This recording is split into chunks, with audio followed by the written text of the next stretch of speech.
Começando então mais um estudo da mediunidade, do Livro dos Médiuns, segunda parte. Hoje o capítulo 12, pneumatografia ou escrita direta e pneumatofonia. Então, um é a escrita direta, né, no papel, e a outra é um som, né, diretamente que o espírito faz. Então a gente vai ver cada um deles como funciona. Começa para nós, Andressa, fazendo favor. Escrita direta. A pneumatografia é a escrita produzida diretamente pelo espírito, sem intermediário algum. Difere da psicografia, por ser esta a transmissão do pensamento do espírito, mediante a escrita feita com a mão do médium. O fenômeno da escrita direta é, não há negar, um dos mais extraordinários do espiritismo, mas, por muito anormal que pareça à primeira vista, constitui hoje fato averiguado e incontestável. A teoria, sempre necessária para nos inteirarmos da possibilidade dos fenômenos espíritas em geral, talvez mais necessária ainda se faz neste caso que, sem contestação, é um dos mais estranhos que se possam apresentar, porém que deixa de parecer sobrenatural, desde que se lhe compreenda o princípio. Da primeira vez que este fenômeno se produziu, a da dúvida foi a impressão dominante que deixou. Logo acudiu aos que o presenciaram a ideia de um embuste. Toda gente, com efeito, conhece a ação das tintas chamadas simpáticas, cujos traços, a princípio completamente invisíveis, aparecem ao cabo de algum tempo. Podia, pois, dar-se que houvessem, por esse meio, abusado da credulidade dos assistentes, e longe nos achamos de afirmar que nunca o tenham feito.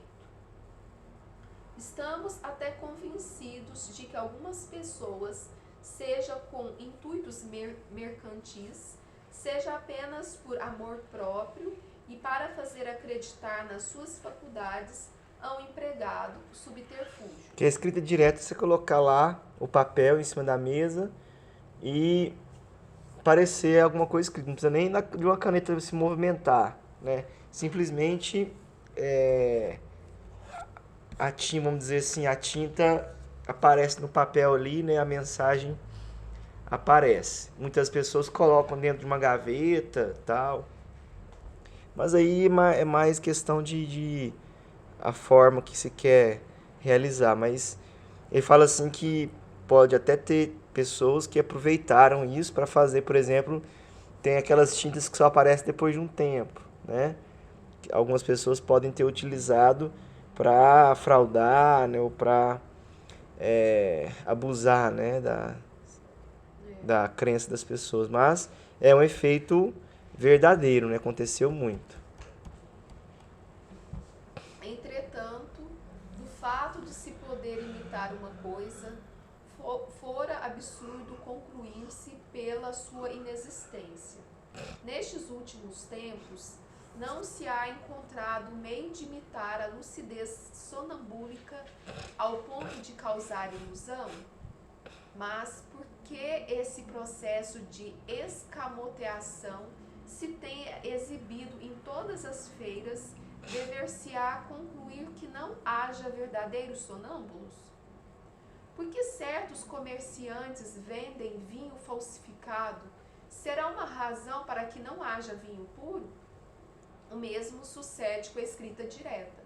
Bem simples e fáceis eram, aliás, as precauções a serem tomadas para garantir da realidade do fato. E graças a essas precauções, já hoje ele não pode constituir objeto da mais ligeira dúvida. Uma vez que a possibilidade de escrever sem intermediário representa um dos atributos do espírito, uma vez que os espíritos sempre existiram desde todos os tempos e que desde todos os tempos se-ão produzindo os diversos fenômenos que conhecemos, o da escrita direta igualmente se há de ter operado na antiguidade, tanto quanto nos dias atuais. Deste modo é que se pode explicar o aparecimento das 3 palavras célebres na sala do festim de Baltazar. Então vamos lembrar. Capítulo 5, Daniel. Vamos só lembrar essa historinha aqui. O rei Baltazar deu um grande banquete a mais de 1000 grandes da sua corte, e cada um bebia nele conforme sua idade. Estando, pois, já bem cheio de vinho, mandou que lhe trouxessem os vasos de ouro e de prata, que Nabucodonosor, seu pai, tinha transportado do templo de Jerusalém, para beberem por eles o rei e os grandes da sua corte, e as mulheres dele e concubinas. No mesmo ponto foram trazidos os vasos de ouro e de prata que tinham transportado do templo de Jerusalém, e por eles beberam o rei e os grandes da sua corte, as mulheres dele e concubinas. Eles bebiam vinho e louvavam seus deuses de ouro, de prata, de metal, de ferro, de pau e de pedra. Na mesma hora apareceram uns dedos como de mão de homem, que escrevia defronte do candeeiro na superfície da parede da sala do rei.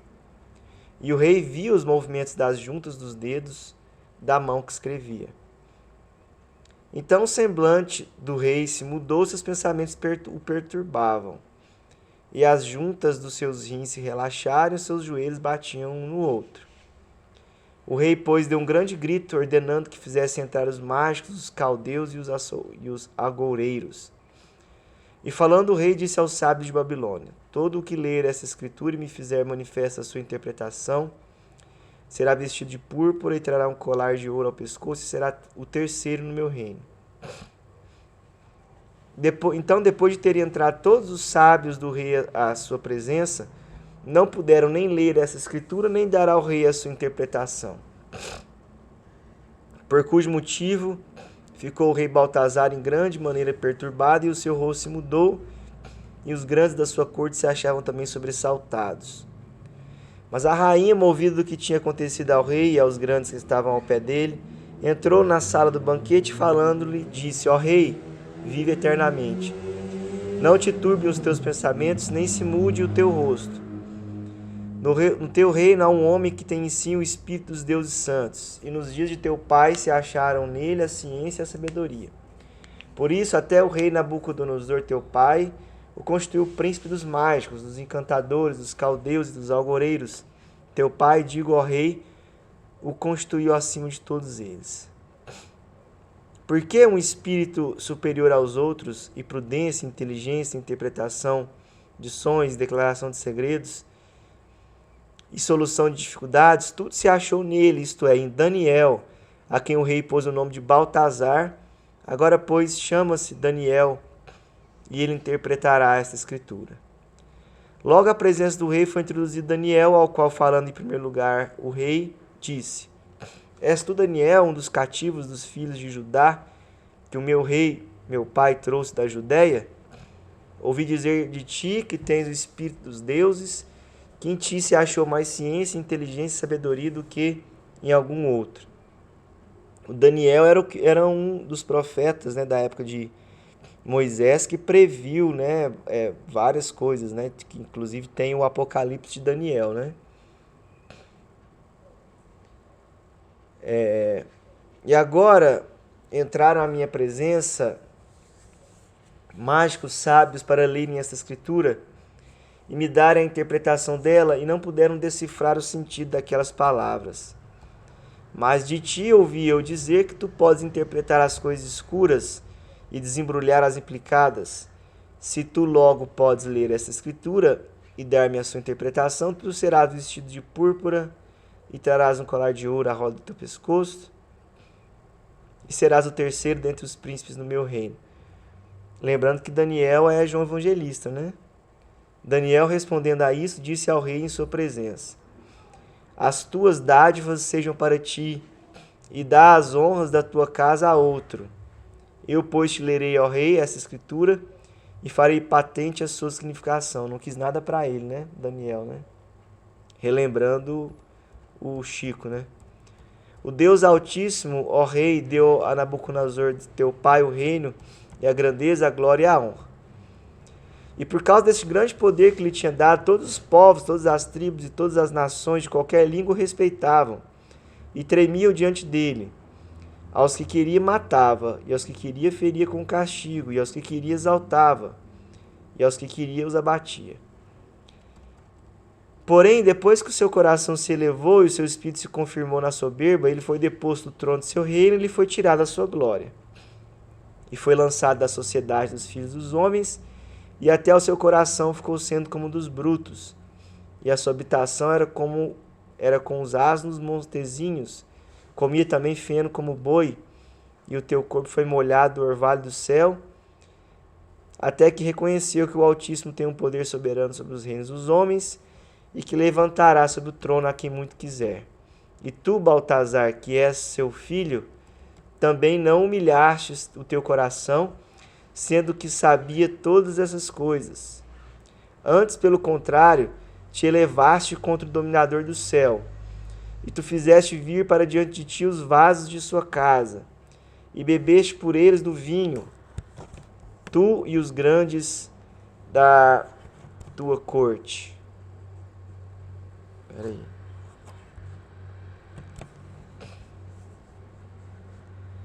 E tu, as tuas mulheres e as tuas concubinas, ao mesmo tempo louvaste os teus deuses de prata, de ouro, de metal, de ferro, de pau, de pedra, que não veem, nem ouvem, nem sentem, e não deste glória ao Deus que tem na sua mão o teu alento e todos os teus caminhos. Por isso é que ele mandou os dedos desta mão que escreveu o que está assinalado na parede. Esta é, pois, a escritura que ali está disposta. Mane Tecel Fares. E esta é a interpretação das palavras. Mane, Deus contou os dias do teu reinado e lhe pôs termo. Tecel, tu foste pesado na balança e achou que tinhas menos do peso. Fares, o teu reinado se dividiu e foi dado aos medos e aos persas. Então por mandado do rei foi Daniel vestido de púrpura e cingiu-se-lhe ao pescoço um colar de ouro e deitou-se bando que ele teria poder no seu reino como a terceira pessoa dele. Naquela mesma noite foi morto Baltazar, rei dos caldeus, e Dário Medo lhe sucedeu no reino, tendo 62 anos de idade. Então foi um caso de escrita direta, né? Que os espíritos foram pesar a sua existência, né? Porque ao invés dele buscar uma renovação, ele continuou na mesma linha que seu pai estava, né? Então aquilo que foi dado foi tirado, né? Essa é a história do festim do Baltazar. A idade... Continuando, Andrés, para mim, fazendo um favor. A Idade Média, tão fecunda em prodígios ocultos, mas que eram abafados por meio das fogueiras, também conheceu necessariamente a escrita direta. E possível é que na teoria das modificações, porque os espíritos podem fazer passar a matéria, teoria que desenvolvemos no capítulo 8, se encontre o fundamento da crença na transmutação dos metais. Todavia, quaisquer que tenham sido os resultados obtidos em diversas épocas, só depois de vulgarizadas as manifestações espíritas, foi que se tomou a sério a questão da escrita direta. Ao que parece, o primeiro a torná-la conhecida estes últimos anos, em Paris, foi o barão de...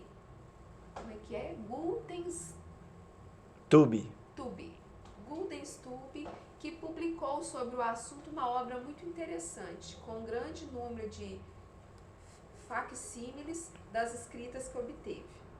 O fenômeno já era conhecido na América havia algum tempo. A posição social do Sr. Guldenstube, sua independência, a consideração de que goza nas mais elevadas rodas, incontestavelmente, afastam toda suspeita de fraude intencional, porquanto nenhum motivo de interesse havia a que ele obedecesse. Quando muito, o que se poderia supor é que fora vítima de uma ilusão. A isto, porém, um fato responde peremptoriamente: o de haverem outras pessoas obtido o mesmo fenômeno, cercadas de todas as precauções necessárias para evitar qualquer embuste e qualquer causa de erro. A escrita direta se obtém como, em geral, a maior parte das manifestações espíritas não espontâneas, por meio da concentração, da prece e da evocação.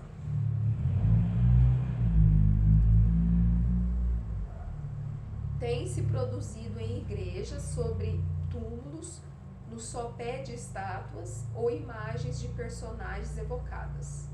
Evidente, porém, é que o local nenhuma outra influência exerce, além da de facultar maior recolhimento espiritual e maior concentração dos pensamentos. Porquanto, provado está que o fenômeno se obtém igualmente sem esses acessórios e nos lugares mais comuns, sobre um simples móvel caseiro, desde que os que desejam obtê-lo se achem nas devidas condições morais e que entre esses se encontre quem possua a necessária faculdade mediúnica. Julgou-se, a princípio, ser preciso colocar-se aqui ou ali um lápis com papel. O fato, então, podia até certo ponto explicar-se. É sabido que os espíritos produzem o movimento e a deslocação dos objetos, que algumas vezes os tomam e atiram longe. Bem podiam, pois, tomar também do lápis e servir-se dele para traçar letras, visto que o impulsionam, utilizando-se da mão do médium, de uma prancheta, etc. Podiam do mesmo modo impulsioná-lo diretamente. Não tardou, porém, se reconhecesse que o lápis era dispensável, que bastava um pedaço de papel, dobrado ou não, para que ao cabo de alguns minutos se achassem nele grafadas letras. Aqui já o fenômeno muda completamente de aspecto e nos transporta a uma ordem inteiramente nova de coisas. As letras hão de ter sido traçadas com uma substância qualquer. Ora, sendo certo que ninguém forneceu ao espírito essa substância, sabe-se que ele próprio a compôs. De onde a tirou? Esse o problema. Quem queira reportar-se às explicações dadas no capítulo 8, números 127 e 128, encontrará completa a teoria do fenômeno. Para escrever dessa maneira, o espírito não se serve das nossas substâncias, nem dos nossos instrumentos. Ele próprio fabrica a matéria e os instrumentos de que há mister, tirando para isso os materiais precisos do elemento primitivo universal que, pela ação da sua vontade, sofre as modificações necessárias à produção do efeito desejado. Possível lhe é, portanto, fabricar tanto o lápis vermelho, a tinta de imprimir, a tinta comum, como o lápis preto, ou até caracteres tipográficos bastante resistentes para darem relevo à escrita, conforme temos tido ensejo de verificar. A filha de um senhor que conhecemos, menina de 12 a 13 anos, obteve páginas e páginas escritas com uma substância análoga ao pastel. Tal resultado a que nos conduziu o fenômeno da tabaqueira, descrito no capítulo 7, número 116, e sobre o qual nos estendemos longamente, porque nele percebemos oportunidade para perscrutarmos uma das mais importantes leis do Espiritismo, lei cujo conhecimento pode esclarecer mais de um mistério mesmo do mundo visível. Assim é que de um fato aparentemente vulgar pode sair à luz. Tudo está em observar com cuidado, e isso todos podem fazer como nós, desde que se não limitem a observar efeitos sem lhes procurarem as causas. Se a nossa fé se fortalece de dia para dia, é porque compreendemos. Trata, pois, de compreender, se quiserdes fazer prosélitos sérios. Ainda outro resultado decorre da compreensão das causas, o de deixar riscada uma linha divisória entre a verdade e a superstição. Considerando a escrita direta do ponto de vista das vantagens que possa oferecer, diremos que até o presente sua principal utilidade há consistido na comprovação material de um fato sério, a intervenção de um poder oculto que nesse fenômeno tem mais um meio de se manifestar. Todavia, raramente são extensas as comunicações que por essa forma se obtêm. Em geral, espontâneas, elas se reduzem a algumas palavras ou proposições, e às vezes a sinais ininteligíveis. Têm sido dadas em todas as línguas, em grego, em latim, em sírio, em caracteres hieroglíficos, etc. Mas ainda se não prestaram as dissertações seguidas e rápidas, como permite a psicografia ou a escrita pela mão do médium. Beleza. Bom, então, só para a gente poder entender, não precisa de lápis, porque o espírito vai se servir da substância do mundo espiritual, né? Ele vai pegar o fluido universal, vai combinar com o ectoplasma do médium e vai fazer surgir a substância que precisa ali.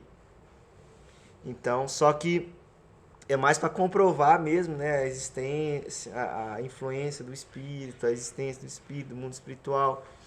É mais como comprovação do fenômeno, porque não se obtém escritas longas, grandes, né, são curtos, né, são frases curtas, tal. Então ele não serve para ser aquelas grandes produções, igual ele fala, né? Elas se reduzem a algumas palavras ou proposições, né? Então, se quiser ter uma dissertação, várias dissertações, melhora a psicografia, né? Então, permite diferenciar, né, o que é realidade, o que é superstição, né? Mostra que existe essa realidade. A gente já estudou, né, nesses números 127 e 128 sobre a pneumatografia. Então, olha lá, basta tomar uma folha de papel branco, dobrá-la, depositá-la em qualquer parte, numa gaveta ou simplesmente sobre um móvel. Dentro de alguns minutos, as palavras vão estar dispostas no papel, né?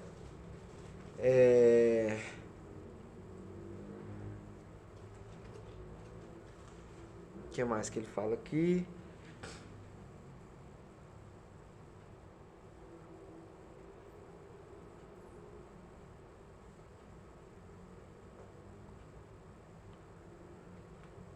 Então, para se ter um fenômeno, seria a palavra certa? Um fenômeno desse é só por meio de espíritos elevados, porque ele falou que tem saber manipular a matéria. Não, são espíritos que estão ligados à matéria, né? Eles estão subordinados aos espíritos elevados para que eles façam de acordo com o que eles querem, né? Você vai manipular a matéria, tem que ser um espírito que consegue manipular a matéria, né? Agora, o que ele fala, o ambiente, não importa o lugar que você faça isso. O ambiente tem que ser um ambiente de elevação, né? As pessoas no mesmo pensamento, de paz, né? Um pensamento com boas vibrações, é isso. Um ambiente com boas vibrações, as pessoas com intuito de seriedade, né? E não de brincadeira. E tem que ter um médium de efeitos físicos no ambiente para que isso aconteça, né?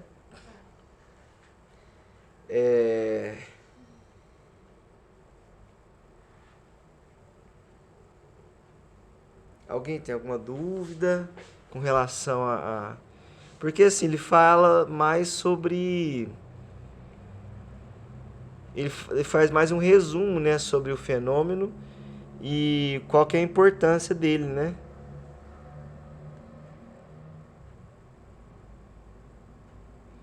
A explicação é aqui, ó. Ele próprio fabrica a matéria e os instrumentos de que há mister, tirando para isso os materiais precisos do elemento primitivo universal, que pela ação da sua vontade sofre as modificações necessárias à produção do efeito desejado. Possível lhe é, portanto, fabricar tanto o lápis vermelho, a tinta de imprimir, a tinta comum, lápis preto, caracteres tipográficos. Então, de acordo com a necessidade, ele pode criar essas substâncias, né? Esses fenômenos acontecem há muito tempo, né? Desde a antiguidade, Idade Média, sempre houve, né, esses fenômenos mediúnicos, né? Não foi novidade que começou a surgir na França, né? Já a única novidade foi que Kardec começou a buscar a explicação para eles, né? Buscar uma organização para poder explicar esses fenômenos espirituais.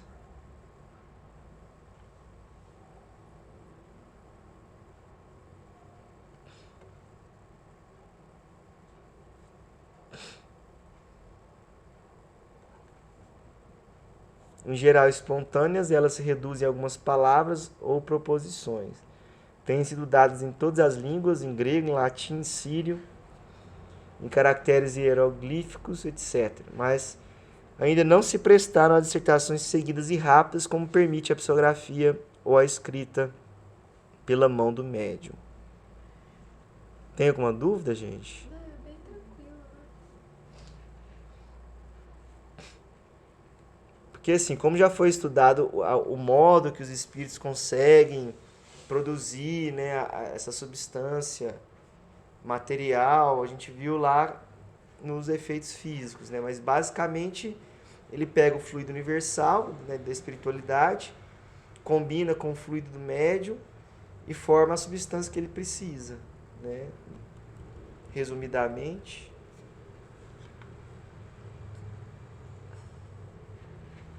Deixa eu ver se tem mais alguma coisa aqui.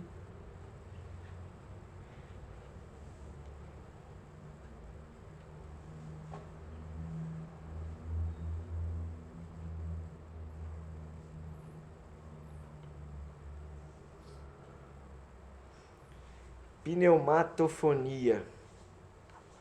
Dado que podem produzir ruídos e pancadas, os espíritos podem igualmente fazer-se ouçam gritos de toda espécie e sons vocais que imitam a voz humana, assim ao nosso lado como nos ares.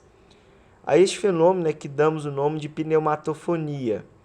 Pelo que sabemos da natureza dos espíritos, podemos supor que dentre eles alguns de ordem inferior se iludem e julgam falar como quando vivos. Aí tem a história da aparição de Mademoiselle Clairon.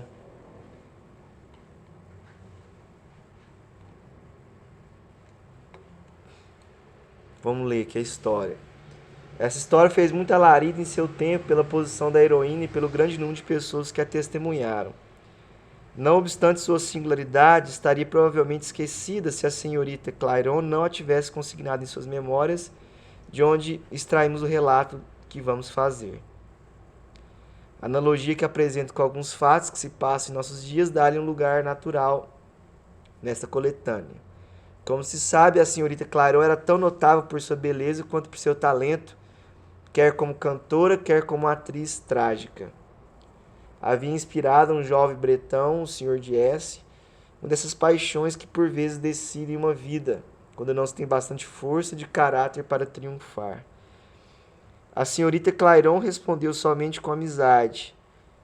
Contudo, a assiduidade do Sr. de S. tornou-se de tal forma importuna que ela resolveu romper qualquer relação com ele. A mágoa que ele sentiu causou-lhe uma longa enfermidade que veio a morrer. Isso se passou em 1743, mas deixemos falar a senhorita Clairon. 2 anos e meio a vida decorrida entre o nosso conhecimento e a sua morte. Rogou-me lhe concedesse em seus últimos instantes a doçura de me ver ainda. Minhas relações, porém, impediram-me de fazer essa visita. Morreu não tendo perto de si senão os criados e uma velha dama, única companhia que possuía desde muito tempo. Habitava então a muralha perto de Chaussée-d'Antin, que começava a construir, e eu a rua de Bussy, perto da rua de Seine e da abadia Saint-Germain. Estava com minha mãe e vários amigos que vinham jantar comigo. Acabara de entoar belas canções pastorais que haviam cantado meus amigos, quando, ao soarem 11 horas, ouviu-se um grito muito agudo. Sua sombria modulação e sua longa duração espantaram todo mundo. Senti-me desfalecer e estive quase um quarto de hora desacordada.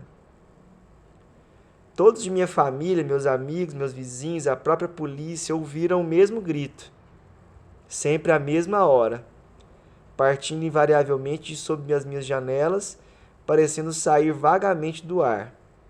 Raramente eu jantava na cidade, mas nos dias em que o fazia nada se ouvia. Muitas vezes, quando me recolhia ao quarto, indagava a minha mãe e aos meus domésticos sobre alguma novidade, e logo o grito partia do meio de nós. Uma vez o presidente B, com quem havia jantado, quis acompanhar-me para assegurar-se de que nada me ocorreria no caminho.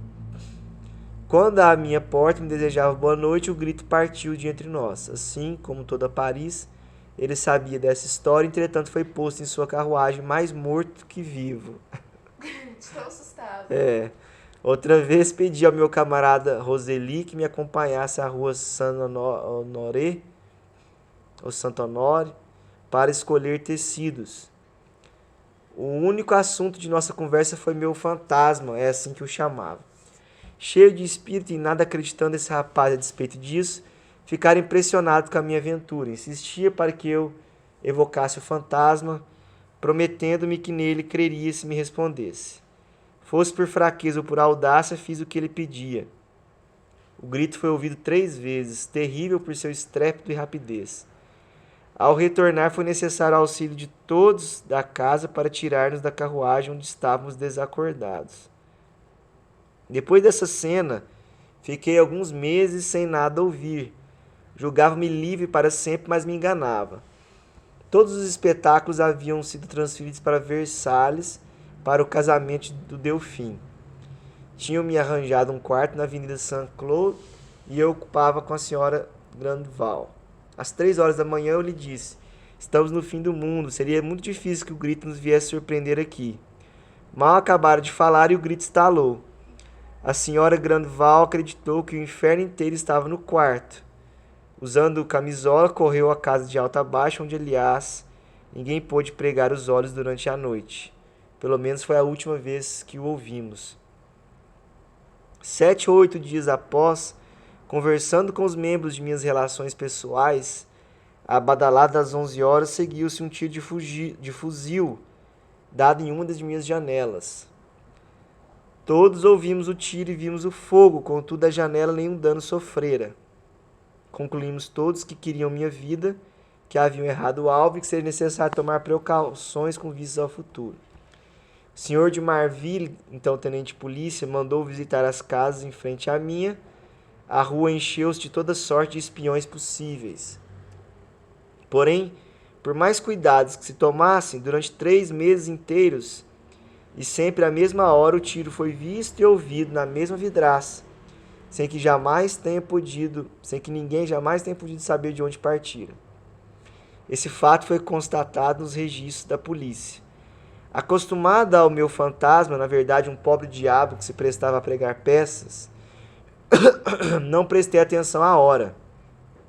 Como fizesse calor, abri a janela condenada e nos apoiamos eu e o intendente no balcão. Ao soar 11 horas, o tiro fez-se ouvir e ambos fomos lançados no meio do quarto, onde caímos feito mortos. Retornando a nós mesmos, sentindo que não tínhamos nada, examinando-nos e reconhecendo que havíamos recebido ele na face esquerda e eu na direita, a mais terrível bofetada jamais aplicada, pusemos-nos a rir como 2 loucos. 2 dias depois, convidada pela senhorita do Mesnil para uma festa à noite em sua casa, na Barrière Blanche, ou Blanchet, tomei um fiacre às 11 horas com minha camareira. Fazia o mais esplêndido luar e fomos conduzidas por boulevards que começavam a encher-se de casas. Indaga minha camareira, não foi aqui que morreu o senhor de S? Segundo as informações que me deram, sim, respondi-lhe apontando com o dedo uma das 2 casas à nossa frente. De uma delas partiu o mesmo tiro de fuzil que me perseguia. Atravessou nosso fiacre, o cocheiro dobrou a marcha, crendo-se atacado por ladrões.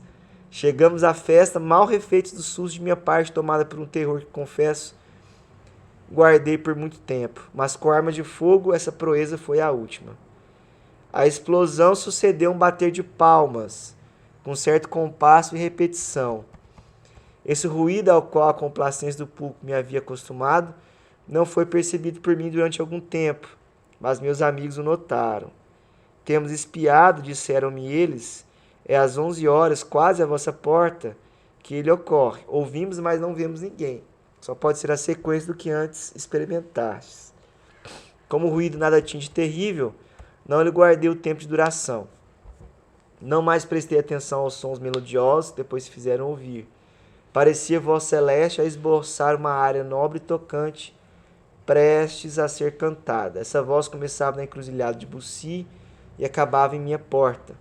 E como ocorrera com todos os outros sons procedentes, ouvia-se, mas nada se via. Finalmente tudo cessou em pouco mais de 2 anos e meio.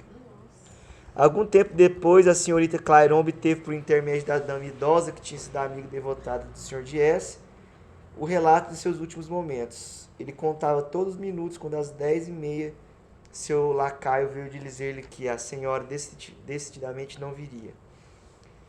Depois de um momento de silêncio, tomou-me a mão em atitude de desespero que me apavorou. Desalmada, nada ganhará com isso. Persegui-la-ei depois de morto, tanto quanto a persegui em vida. Quis tentar acalmá-lo, mas estava morto. Na edição que temos à vista, esse relato é precedido da seguinte nota sem assinatura. Eis uma anedota bem singular, que sem dúvida induziu e induzirá as mais diversas opiniões. Ama-se o maravilhoso mesmo sem nele crer. A senhorita Clairon parece convencida da realidade dos fatos que narra. Contentar-nos-emos em observar que ao tempo em que foi ou se supôs atormentada por seu fantasma, contava ela de 22,5 a 25 anos de idade, que é a idade da imaginação, e que nela essa faculdade era continuamente exercitada e exaltada pelo gênero da vida que levava no teatro e fora dele. É preciso ainda lembrar que ela disse no início de suas memórias que em sua infância não se entretinha senão com aventuras de fantasmas e de feiticeiros que lhe eram contadas como histórias verídicas. Conhecendo o assunto somente através do relato da senhorita Clairon, só podemos julgá-lo por indução. Eis o nosso raciocínio. Esse fato, descrito em seus mínimos detalhes pela própria senhorita Clairon, tem mais autenticidade do que se tivesse sido narrado por terceiros. Acrescentemos que, ao descrever a carta onde o fato está relatado, contava cerca de 70 anos. 60 anos, já passada a idade da credulidade de que fala o autor da nota. Esse autor não põe em dúvida a boa-fé da senhorita Clairon a propósito de sua aventura, mas admite que ela tenha sido vítima de uma ilusão. O cara não contou que todas as outras pessoas ouviram também, né? Que o fosse uma vez, nada haveria de extraordinário. Porém, que o tivesse sido durante 2 anos e meio, já se nos afiguraria bem mais difícil. Como mais difícil ainda é supor que essa ilusão houvesse sido compartilhada por tantas pessoas, testemunhas oculares e auriculares dos fatos e pela própria polícia. Para nós, que conhecemos o que se passa nas manifestações espíritas, a aventura nada contém de surpreendente e a temos como provável. Nessa hipótese, não vacilamos em pensar que o autor de todos esses malefícios não seja outro senão a alma ou o espírito do Sr. de S., se sobretudo atentarmos para a coincidência de suas últimas palavras com a duração dos fenômenos. Havia ele dito: persegui-la-ei depois de morto, tanto quanto a persegui em vida. Ora, suas relações com a senhorita Clairon haviam durado 2 anos e meio. Ou seja, tanto tempo quanto das manifestações que se seguiriam à sua morte. Algumas palavras ainda sobre a natureza desse espírito. Não era mau, e é com razão que a senhorita Clairon o qualifica como um pobre diabo. Mas também não se pode dizer que fosse a própria bondade. A paixão violenta sobre a qual sucumbiu como homem prova que nele as ideias terrestres eram dominantes. Os traços profundos dessa paixão que sobreviveu à destruição do corpo provam que como espírito ainda se achava sob a influência da matéria. Por mais inofensiva fosse sua vingança, denota sentimentos pouco elevados. Se, pois, quisermos reportar-nos ao nosso quadro da classificação dos espíritos, não será difícil assinalar-lhe a classe. A ausência de maldade real, naturalmente o afasta da última classe, a dos espíritos impuros. Mas evidentemente mantinha-se ligado às outras classes na mesma ordem. Nada nele poderia justificar uma posição superior. Uma coisa digna de nota é a sucessão dos diferentes modos pelos quais manifestava a sua presença. Foi no mesmo dia, no mesmo momento exato de sua morte, que ele se fez ouvir pela primeira vez, e isso em meio a um alegre jantar. Quando vivo, vi a senhorita Clairon pelo pensamento, envolvida por essa auréola que a imaginação empresta ao objeto de uma paixão ardente. Mas uma vez desembaraçada, a alma de seu véu material, a ilusão cedeu à realidade.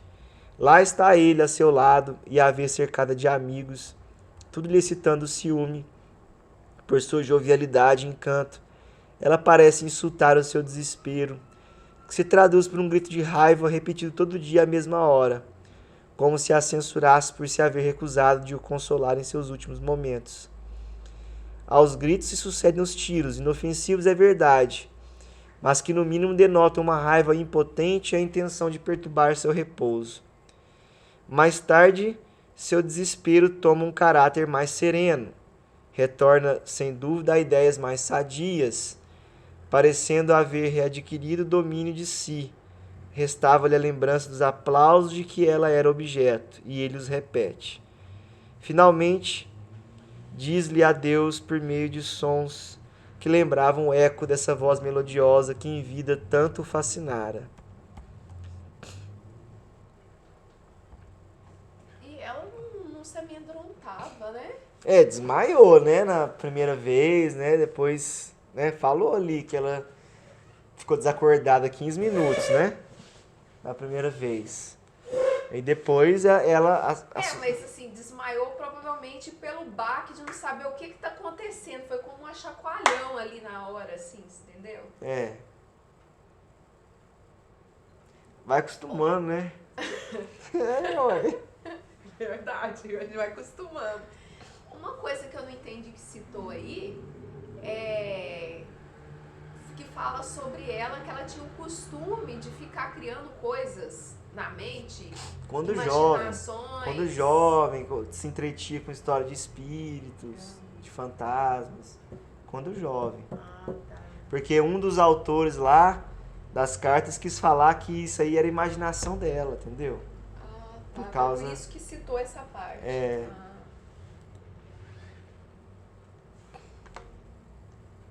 Devemos, entretanto, preservar-nos de tomar por vozes ocultas todos os sons que não tenham causa conhecida, ou simples zumbidos, e, sobretudo, de dar o menor crédito à crença vulgar de que, quando o ouvido nos une, é que em alguma parte estão falando de nós. Aliás, nenhuma significação tem esses unidos, cuja causa é puramente fisiológica, ao passo que os sons pneumatofônicos exprimem pensamentos, e nisso está, o que nos faz reconhecer que são uma causa inteligente e não acidental. Pode-se estabelecer como princípio que os efeitos notoriamente inteligentes são os únicos capazes de atestar a intervenção dos espíritos. Quanto aos outros, há pelo menos 100 probabilidades contra uma de serem oriundos de causas fortuitas, né? Então a gente não pode achar que qualquer coisa que a gente escutou é o espírito, né? E ele fala aí para não dar muita atenção com os unidos, porque Às vezes a pessoa pensa, é zunido, alguém está falando de mim, ou alguém está falando comigo, né? Acontece frequentemente ouvirmos de modo distinto quando nos achamos meio adormecidos. Palavras, nomes, às vezes frases inteiras, ditas com tal intensidade que nos despertam espantados. Se bem em alguns casos possa haver aí na realidade uma manifestação, esse fenômeno nada de bastante positivo apresenta para que também possa ser atribuída a uma causa análoga que estudamos desenvolvidamente na teoria da alucinação. como assim? A pessoa tá Capítulo entrando no sono no ali, sono, né? Começa a ouvir algumas coisas, tal.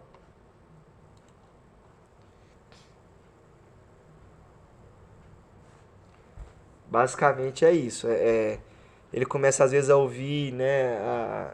Não é uma manifestação de efeito físico, né? Que todo mundo ouve, tá. né? Demais, nenhuma sequência tem o que de tal maneira se escuta. O mesmo, no entanto, não acontece quando se está inteiramente acordado, porque então, se é um espírito que se faz ouvir, quase sempre se podem trocar ideias com ele e travar uma conversação regular. Os sons espíritas, os pneumatofônicos, se produzem de duas maneiras distintas. Às vezes, é uma voz interior que repercute no nosso foro íntimo, nada tendo, porém, de material as palavras, conquanto sejam claramente perceptíveis. Outras vezes são exteriores e nitidamente articuladas, como se proviessem de uma pessoa que nos estivesse ao lado. De um modo ou de outro, o fenômeno da pneumatofonia é quase sempre espontâneo e só muito raramente pode ser provocado.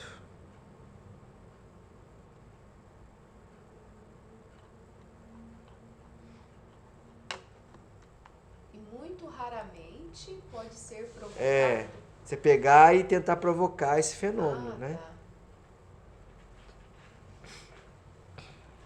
Tá. É isso.